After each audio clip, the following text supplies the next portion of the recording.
Entrevista cara a cara.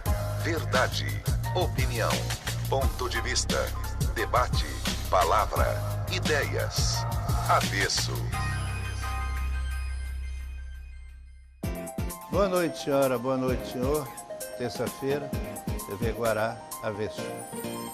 Hoje eu converso com uma das pessoas mais brilhantes de São Luís. Poeta, ensaísta, cronista. E, por injunções e por escolha, juiz federal. Mas eu quero conversar com o poeta Ney Belo Filho. Boa noite. Boa noite, Américo.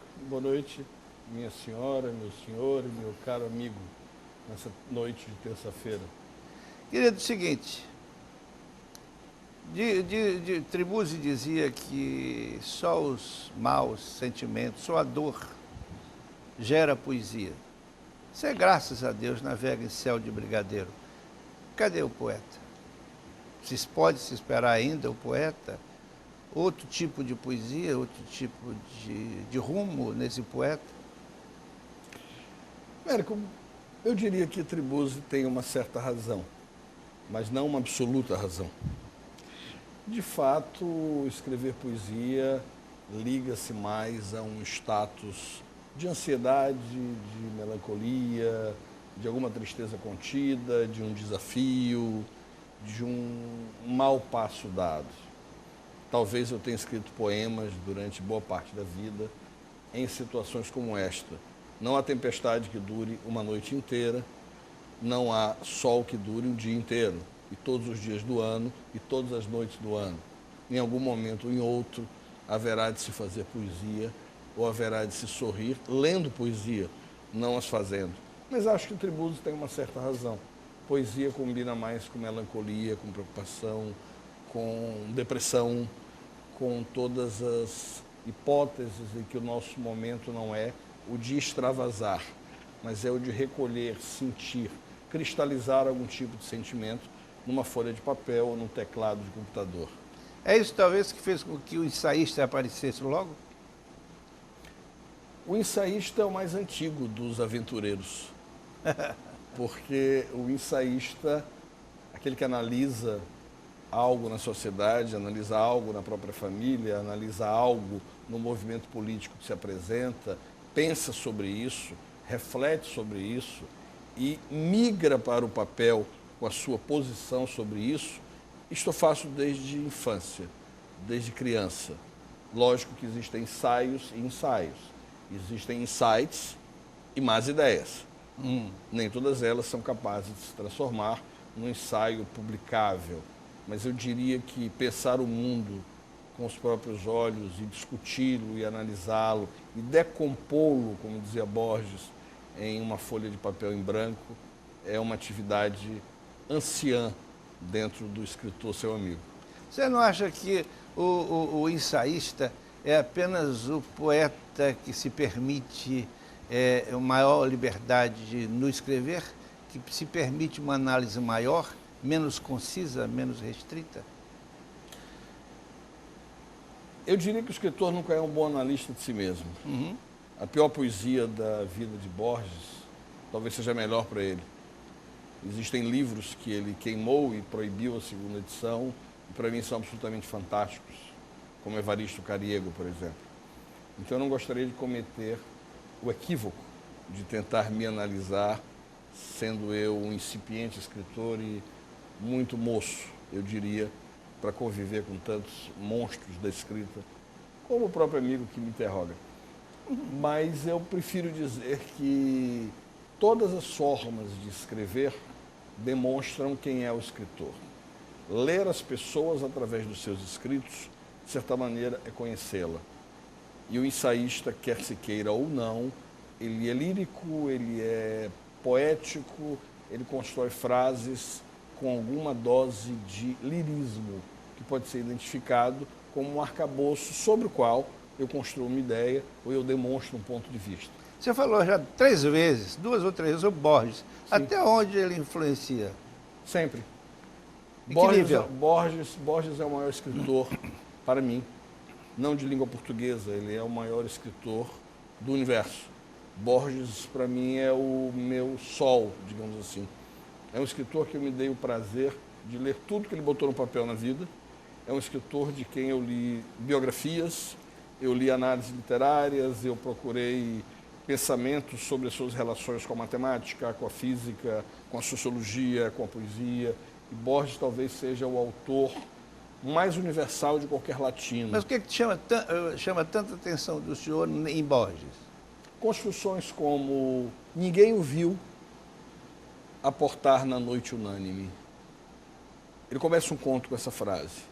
É apenas uma frase. Ninguém o viu, desembarcar na noite unânime. Quando ele começa esse conto, nós imaginamos uma noite absolutamente escura, porque ela é unânime. Nós imaginamos alguém sorrateiramente desembarcando num porto escondido qualquer. Nós imaginamos alguém que não pode ser visto, alguém que vai fazer alguma coisa que não quer que os outros saibam. E aí o mundo começa a se abrir a partir de uma simples frase, construída com a clarividência e a competência de que as pessoas são capazes. Você acha que essa permissão que ele dá ao leitor, essa permissão de, entre aspas, interpretação, é isso que fascina em Borges? O que fascina em Borges é a inteligência da escrita. É algo que não está lá, mas ao mesmo tempo está. É algo que está nas entrelinhas, que está posto e ao mesmo tempo não está. É o lirismo de Borges que encanta? O lirismo de Borges me encanta, mas me encanta mais o não escrito. Me encanta mais o que está por trás. Está sem nunca ter estado. A entrelinha. O que me encanta em Borges é, por exemplo, imaginar que o Aleph é uma alegoria do espaço universal. É imaginar que Funes, o memorioso, é a alegoria do tempo, daquele que nunca esquece, daquele que sabe de tudo, daquele que tudo percebe. É imaginar, por exemplo, que um quadro pode ser visto e de um quadro eu posso derivar um conto, uma ideia, um retrato do universo. Isso é fascinante. Esse encanto por Borges, na literatura brasileira, afasta ou aproxima de algum autor especial? O mais borgiano dos brasileiros talvez seja Guimarães Rosa. Talvez O Diabo no Meio do Redemoinho pareça um pouco com Funes, o homem que nunca esquece. Talvez as alegorias que Guimarães soube fazer sejam um pouco parecidas com as alegorias que Borges construiu. Mas Borges é mais universal do que Guimarães Rosa. Bom, vamos tirar a universalidade. Guimarães Rosa é estritamente regional. Sim. Mas quanto mais regional, mais universal. Perfeito. Poderia ser-lo. Mas a pergunta você acha que a alegoria é fundamental para que a literatura aconteça na sua forma plena? Não, não é fundamental. É uma opção literária. Mas enriquece. Sim, eu acho que o retratismo empobrece. Certo. Gabriela é muito mais rico do que, por exemplo, Subterrâneos da Liberdade. Tocaia Grande tem muito mais dimensão do que Verbo e Grácia, um romance como o Birajara. E eu diria que A Morte de Quincas Berro d'Água, onde você busca aquele que é essencial da alma humana, ele tem uma universalidade muito maior do que os bares da beira do Porto Salvador. O Maranhão já teve uma quantidade considerável de romancistas bons. Sem dúvida. Agora, está carente disso? Tem algum nome que poderia ser pensado, realçado? Não há. Não vejo no Maranhão hoje um grande romancista que possa chegar perto de Dunche, que possa chegar perto de José Montelo. Vejo coisas interessantes em Everton. Gosto do que o nosso confrade escreve, mas não vejo nele a dimensão ainda, pode ser que a adquira, de um Labirinto de Espelhos, Degraus do Paraíso, Cais da Sagração, Coroa de Areia e tantos outros. Mas Josué, ele às vezes é condenado pela proliferação de livros que faria com que ele não tivesse uma noção muito clara de... Ele não queimaria nenhum livro dele. Ele não faria o que o Borges fez. Ele, todos os livros deles aceitou como ótimos. Você concorda? Não. Há uma diferença, já que nos permitimos a comparação Borges e outros. Cada livro de Borges é universal na sua própria medida e não estabelece um padrão. Josué Montello construiu uma ideia do século XIX, a ideia de São Luís à lá século XIX. Jorge Amado construiu uma ideia Salvador, Ilhéus, Bahia, no tempo dos coronéis, no tempo da boemia baiana, do cais, do acarajé, das receitas baianas, das donzelas lascivas, dos coronéis conservadores, dos problemas sociais da novela sociedade baiana, e com isso ele escreveu 20 romances do mesmo mote. Josué fez a mesma coisa. O personagem de Coroa de Areia poderia estar em Degraus do Paraíso. Aquele personagem de Degraus do Paraíso poderia estar em Labirinto de Espelhos. E aquela senhora de Labirinto de Espelhos talvez estivesse caminhando no Largo do Desterro.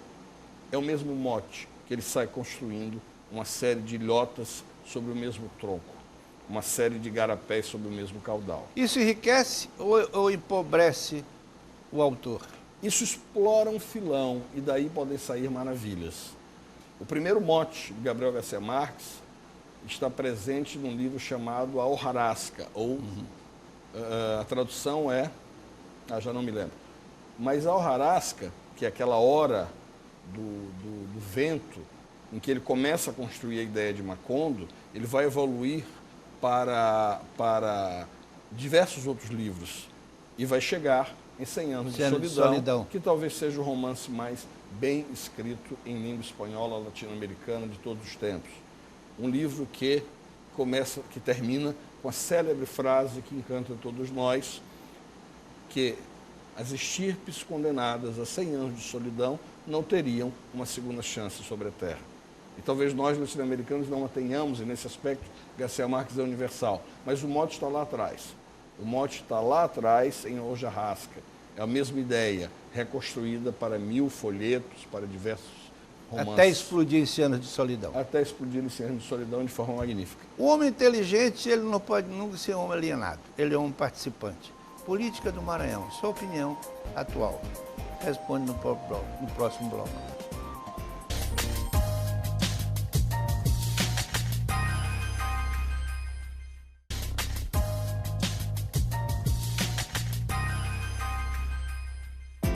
A pergunta foi sua opinião sobre a política atual do Maranhão. Maranhão, política, futuro, presente, passado deixo para os historiadores. Acho que vivemos um momento de indefinição.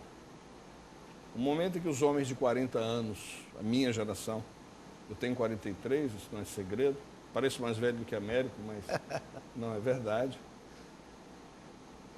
abandonou o espaço público, no sentido do espaço disputável eleitoralmente. Minha geração saiu da política. Minha geração não disputou mandatos eletivos.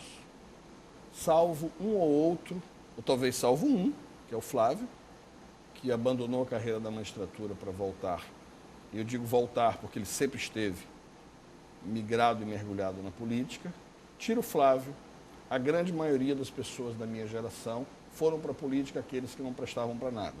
Aqueles que não juntavam B com A, aqueles que não tinham conhecimento e nem interesse, e nem vontade, e nem capacidade, esses foram atrás de um emprego, não foram atrás da construção de um Estado. Eu digo isso por quê? Porque isso reflete um profundo vazio. A nossa sociedade hoje ela está mergulhada na total subserviência aos poderes públicos, um Estado e um contexto de sociedade em que a nossa geração pouco produz, em que a nossa geração pouco vai atrás das produções e não constrói. Interrompendo, só uma coisa, essa ausência da sua geração dessa política eleitoral justificaria a presença ainda de pessoas, não estão aqui sendo julgadas, mas sendo citadas, como Lobão, Castelo, Sarney, Cafeteira, de uma geração que já deveria, em tese, estar substituída? Em política, eu diria, como na vida, que o espaço vazio não existe. As pessoas que o amigo citou, são pessoas que tiveram uma importância muito grande na história do Maranhão, continuam tendo e terão até o momento em que a naturalidade das coisas implicar em uma posterioridade, indicar a necessidade de algo novo vir a surgir. Você acha que a eleição do futuro prefeito é um indicador disso? Eu acho que a eleição de Edivaldo Holanda Júnior, ela tem um condicionante, ela tem uma situação específica. Ela é a eleição de uma proposta que foi acolhida, digamos assim, por um lado ou por outro de São Luís, mas com um número de votos suficientes para levá-la para o segundo turno, e que pode indicar algum tipo de construção. Mas a minha preocupação é muito mais profunda do que isso. A minha preocupação não é quem ganha ou quem perde. A minha preocupação não é com a cor de quem ganha ou quem perde, ou com os julgamentos dos que passaram. Quando eu disse que a minha geração pouco se interessa por política, eu quero dizer que Carlos de Andrade Macieira, um dos homens mais cultos e trabalhadores do Maranhão, malgrado seja um médico com bastante atividade pública, não está na política. Eu quero dizer que Lúcio Souza dos Santos não está na política. Eu quero dizer que Rogério não está na política. Eu quero dizer que uma série de intelectuais que pensaram o Maranhão, sempre pensaram o Estado, foram ser médicos, juízes, promotores, procuradores, advogados. Nenhum deles veio para dentro da política. Essa opção foi descrédito da política ou foi uma opção real de vocação? Ou porque não acreditavam na política? Eu acho que foi um momento histórico. No meu caso, eu não acreditava. No meu caso específico, eu sempre achei que deveria apostar na minha própria formação, na minha própria compreensão de mundo e na minha liberdade de livre pensador.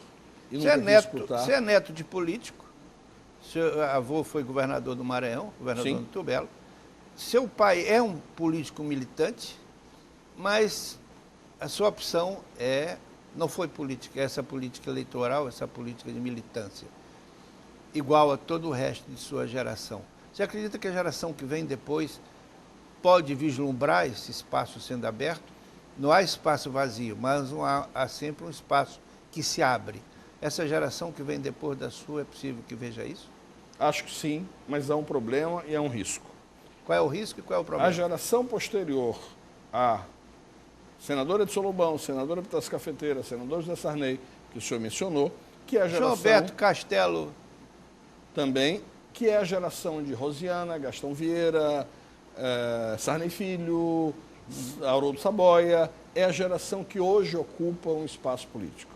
A geração que vem logo a seguir, a geração intermediária a isto, em termos etários, é uma geração completamente ausente da política maranhense. A geração futura, daqueles que não são velhos o bastante para serem meus filhos, mas são filhos da geração intermediária que eu citei antes, esses se interessam diuturnamente com política. Muito mais do que a minha geração se importou. Qual é o risco? É que nós vemos esse interesse, às vezes, ser o interesse da pior espécie.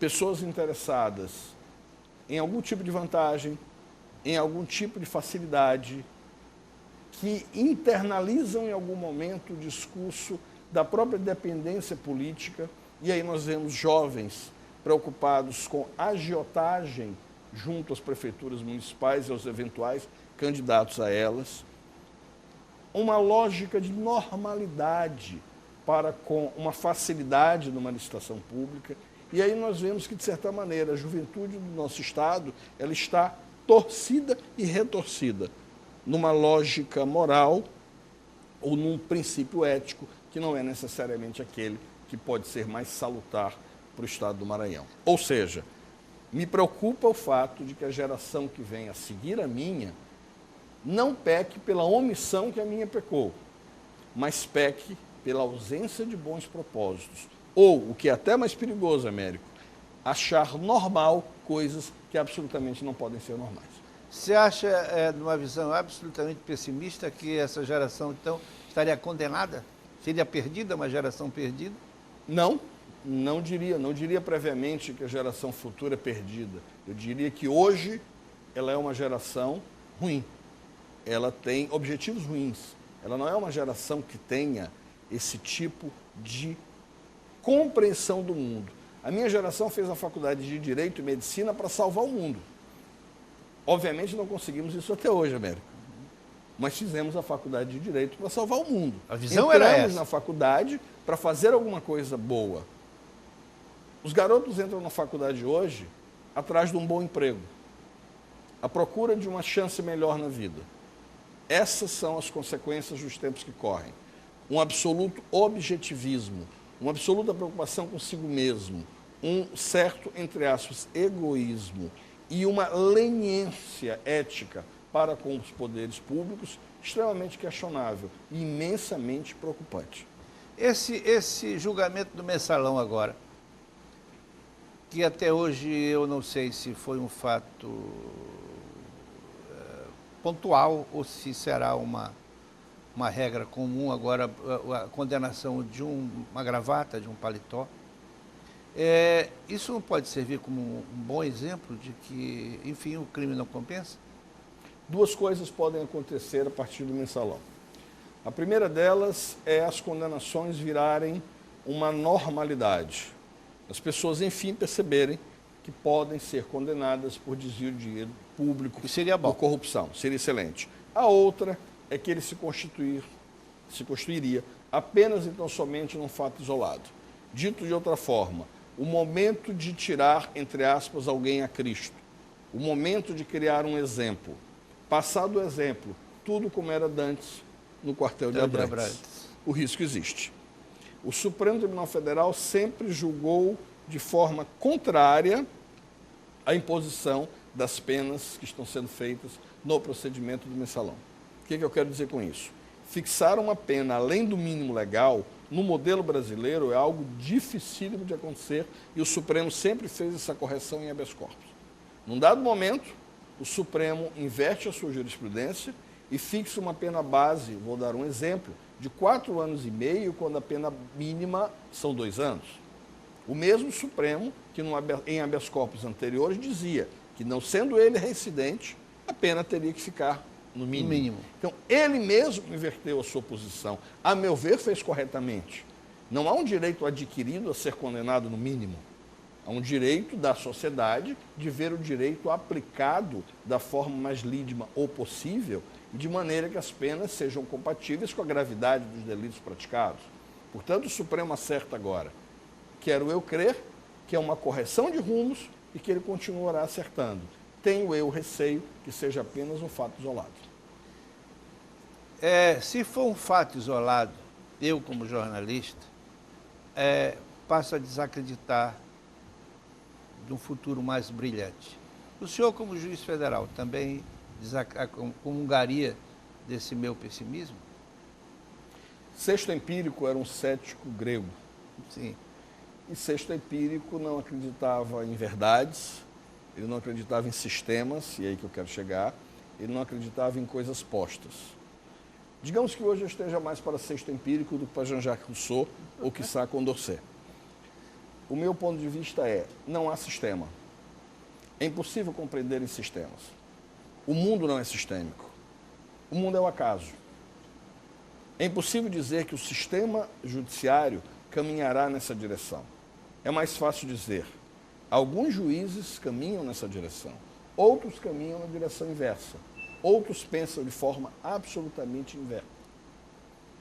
É impossível perceber ou compreender que o julgamento do Supremo, enfim, salvará os 22 mil juízes brasileiros e os levarão ao bom caminho rumo a Têmis. Isso não acontecerá, isso não é próprio do modelo judicial, isso é apenas uma ilusão.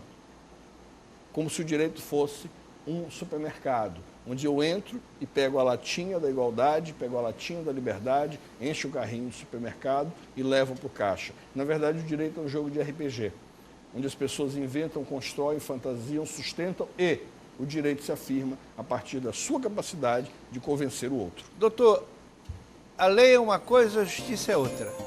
Quais são as diferenças básicas? O senhor responde no próximo bloco.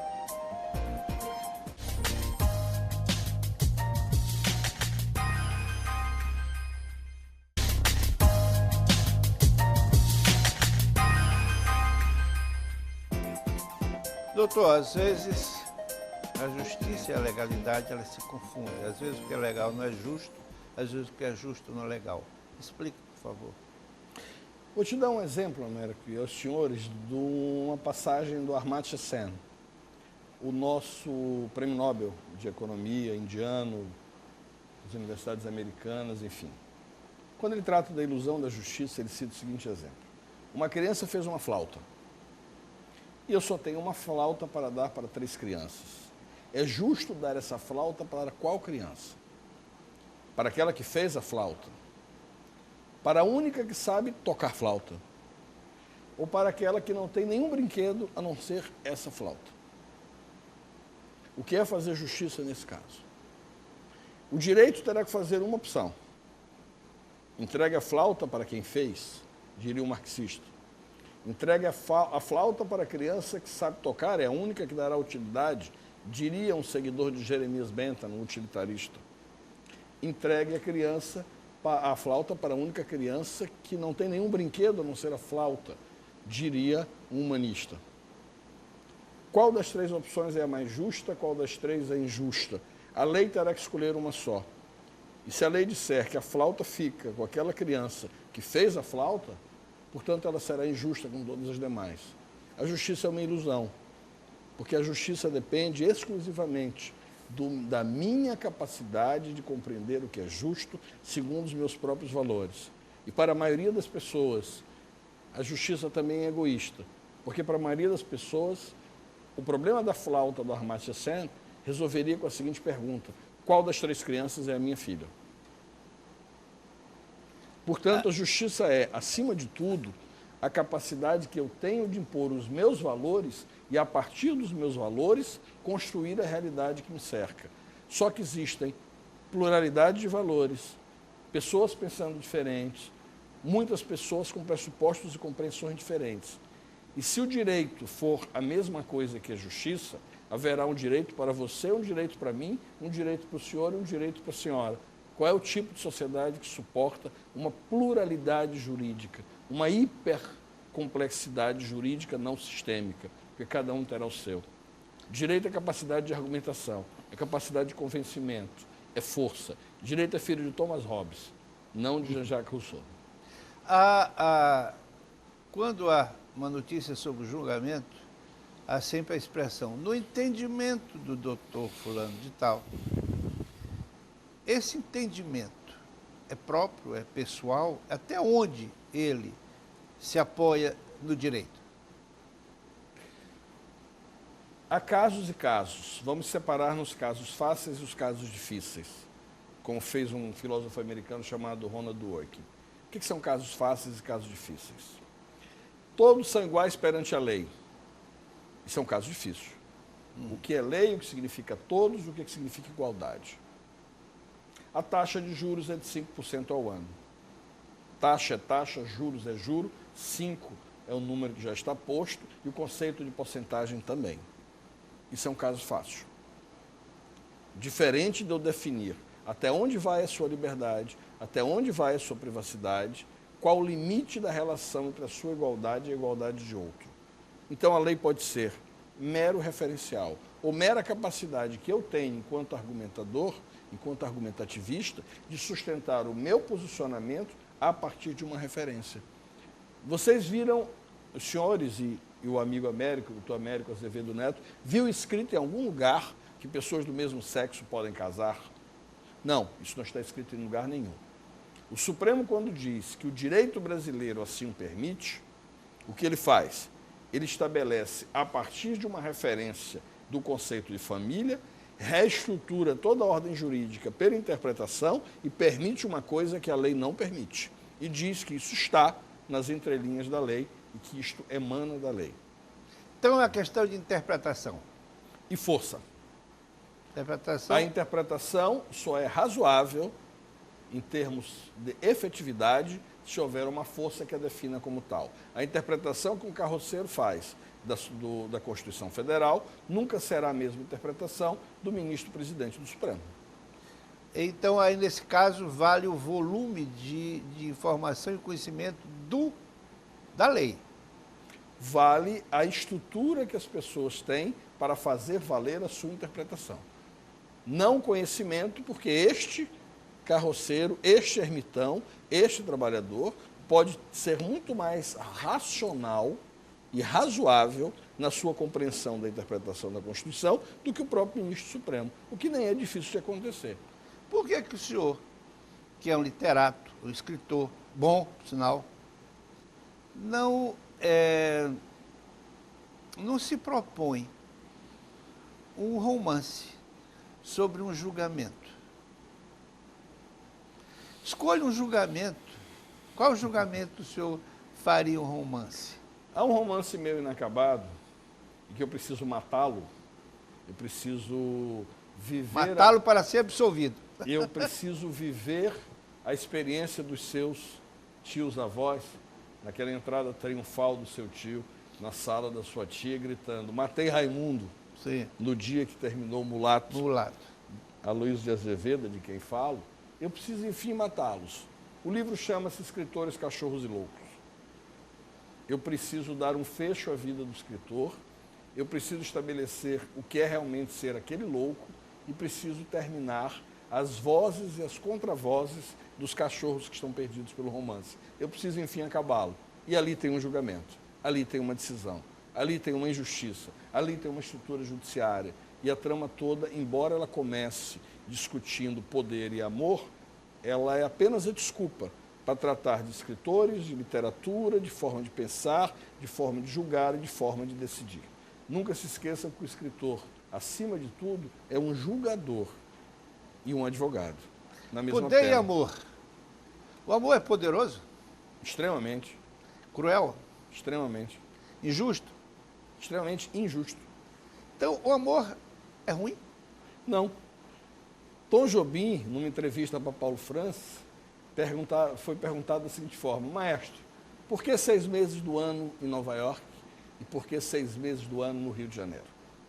Tom Jobim puxa o charuto, dá aquela baforada e diz: ô Paulo, morar em Nova York é muito bom, mas é uma merda.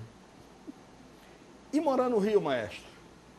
Diz Tom Jobim: bom, Paulo, morar no Rio é uma merda, mas é muito bom. O amor é a mesma coisa. Perfeita essa resposta. Por isso, a vantagem de conversar com um homem inteligente. Ou conversar com um amigo. A inteligência é a sua licença poética para a amizade. Academia.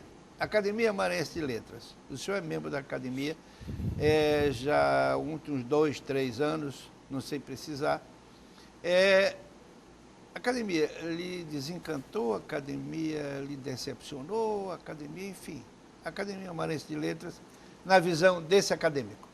Eu tenho uma paixão muito grande pela Academia Maranhense de Letras. Um orgulho muito grande de ser confrade de Américo Azevedo Neto, Zé Lozeiro, uma paixão por estar ali com Joaquim Eichel, com Benedito Buzar, com tantos confrades. Me encanta, me orgulha. Ser o Benjamin de vocês, o mais novo de vocês, aprender com vocês, escutar diuturnamente Sebastião Moreira Duarte, que é um homem bom de ser escutado, me encanta muito, me apraz. Mas, infelizmente, a academia vive sem estrutura. Nós não podemos fazer cursos literários, nós não podemos fazer saraus, nós não podemos discutir literatura, nós não podemos aumentar o volume de participação, ainda que o Buzar, o nosso irmão Benedito Buzar, tente cada vez mais fazer isso. A academia me encanta profundamente. Se às vezes não consigo lá estar todas as quintas-feiras, é apenas e tão somente porque eu vivo num mundo, num boom midiático, digamos assim. Eu dou aula, eu sou juiz, eu sou pai, eu sou conferencista, eu disputo o tribunal, eu vou e volto, enfim. E nem sempre eu consigo estar disponível às quintas-feiras, como gostaria e como deveria. Mas eu tenho um orgulho imenso de ser da Academia Maranhense de Letras. Algum reparo na academia? Físico. Nós precisamos resolver o problema do prédio, nós precisamos resolver o problema da nossa estrutura para poder servir a sociedade de alguma maneira. A academia precisa prestar serviço à comunidade. Ela não pode ser o encontro de 30 velhinhos, 6 que caminham para selo, uma vaga eternamente aberta e um outro um pouco mais novo. Nós não podemos ser isso. Nós devemos ser algo que tem o que mostrar, o que fazer ao público, que serviços prestar, que atividades exercer. Doutor Ney Belo, o senhor é um homem inteligente, formado, Não repita tanto isso porque eu termino acreditando. uma visão de mundo muito grande, de ver, de testemunhar e de ler. Se o senhor fosse governador do Maranhão por 7 dias, o que o senhor faria? Os índices maranhenses são africanos, não são sul-americanos. Sim. Africanos porque nós temos um índice baixíssimo de saneamento, de educação, de tudo aquilo que caracteriza a África subsaariana, infelizmente está mergulhado no Maranhão. Não é uma análise, são dados técnicos. É assim, infelizmente. Eu começaria fazendo aquilo que não permitiria qualquer retorno, porque aquele que investir nisso talvez não apareça, não cresça. Nós precisamos fazer com que o analfabetismo vá embora, nós precisamos fazer com que as pessoas tenham saúde, nós vamos fazer com que as pessoas tenham uma perspectiva de futuro. Nós não podemos jogar a juventude do Maranhão nos braços do crack, dos agiotas, dos homicidas e dos analfabetos. Nós não podemos legar a esses milhões de irmãos maranhenses um futuro que permita às pessoas receberem um pé 32 de uma chinela, que nem a Havaiana é, no primeiro turno, para receber o segundo pé no segundo turno. Essa prática, o amigo Américo sempre sabe de onde vem. Nós precisamos urgentemente concluir e terminar um processo de inserção do Maranhão no mundo. Doutor, infelizmente o nosso tempo se esgotou, a conversa estava ótima, precisaria o dobro da conversa. Alguma observação para os nossos telespectadores? Tem 30 segundos. Um prazer enorme de estar aqui, conversar com o meu confrade, amigo, irmão, Américo Azevedo Neto, é sempre um prazer. Conversar com ele, seja no estúdio, seja no botequim, no boteco, na rua, ou futuramente comendo ou eventualmente jogando dicionário, é sempre um prazer. A conversa flui com muita agradabilidade. Eu gostaria só, de antemão, e concluindo, perdão, não é de antemão, dizer aos colegas que relevem, aos amigos que relevem, toda essa licença poética, essa licença fraternal que o Américo tem para com o pupilo dele na Academia Maranhense de Letras, alguém que foi recebido com tanto carinho e tanto amor. E dizer que o interessante dessas conversas é nós podermos pensar um pouco sobre literatura, sobre Maranhão, sobre futuro, sobre gente, e mais do que pensar sobre gente, é pensar sobre projeto de gerações, é pensar sobre o futuro, é pensar sobre uma coisa muito mais grandiosa do que discutir quem ganhou e quem perdeu a eleição, quem poderia ter ganho e quem poderia ter perdido. Qual é a forma de fazer com que o Maranhão deixe de ser apenas um estado a mais. Nós deixamos de ser Atenas brasileira para sermos apenas brasileira. E esse apenas está nos levando a sermos quase africanos e não sul-americanos. Isso me incomoda, isso me angustia. A literatura é uma forma de proteger a alma disto, porque a gente se encanta com outros ritmos e com outras ideias, mas há um compromisso que merece ser resolvido. E acho que conversar sobre ele, já que a minha opção não é a política, é sempre um prazer. E na companhia do Américo, é um prazer inovidável, irretorquível e incomensurável. Querido, muito obrigado. Boa noite. Você fica agora com o recado da Daniel.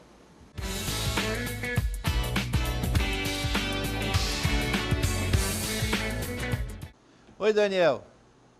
Bom, agora nós estamos num período de transição. Sai prefeito, entra prefeito. O que sai ainda assina.